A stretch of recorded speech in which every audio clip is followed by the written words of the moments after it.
So when we started Dishonored, we really wanted to make a game that is in kind of the same spirit of Deus Ex, and this kind of game that really gives a lot of choice to the player in terms of how to approach the situations and the goals they have to achieve. I guess the thing that changed the most since the beginning is the actual world and the visual design for the game. We don't really know where we wanted to go when we started, and it took a lot of time, like brainstorming and researches and all that, to really get the visual style for the game and actually build the world we wanted to build for the game. We actually started in the real world, like real London, and little by little we moved away from the real world and just created our own new world of fiction. You can do pretty much what you want to do. You can explore different ideas without being limited by things you did in the past, but it's also more complicated because we spent like half of the project trying to understand where we wanted to go, or at least how we could get where we wanted to go. So it's been a lot of time like trying things and trying them over and over until we get the result we wanted. So I say it's both challenging and interesting at the same time. The things that evolved the most is like the visual style. We started like something really realistic, and little by little it got to something more stylized, like the characters you can see that like specific proportions. In terms of gameplay, I think we started looking at the game in terms of stealth, with game as a reference like Thief, for instance. But little by little we tried to move into a direction where the stealth is a little more fast-paced and a little more action-oriented. That's probably where we like just went into a lot of iteration to get things right and toward where we wanted to go, and just trying to find a good mix between the different elements of the game. When we started Dishonored, we knew that it would be difficult to launch because it's a new IP, and just to get people interested in new things is kind of hard. But at the same time, it was something we really want to do, just to bring some kind of fresh air into the market and into the games, and not just redo things we did over the past years. And I think it's a good timing to do that, because like if you look at the lineup of release for this year, it's a lot of sequels of things that have been already done 3 or 4 times.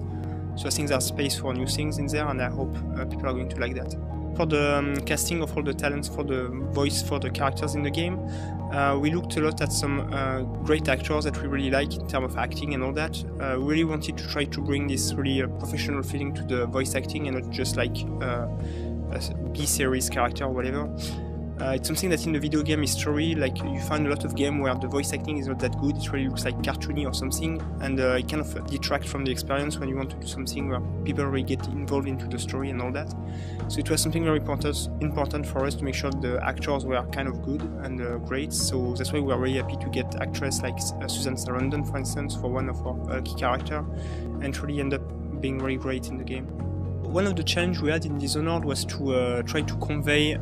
what you could do in the game, like because we have a lot of options, a lot of different powers, a lot of different things you can do and explore in the game in terms of spaces and all that. So it's been challenging just to convey that to the players, because a lot of times they are just used to just moving forward in kind of corridor-like levels.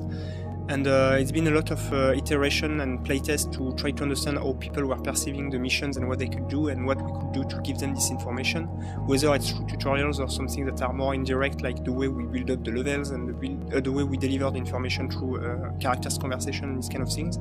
So it's been a lot of iteration to get to that point where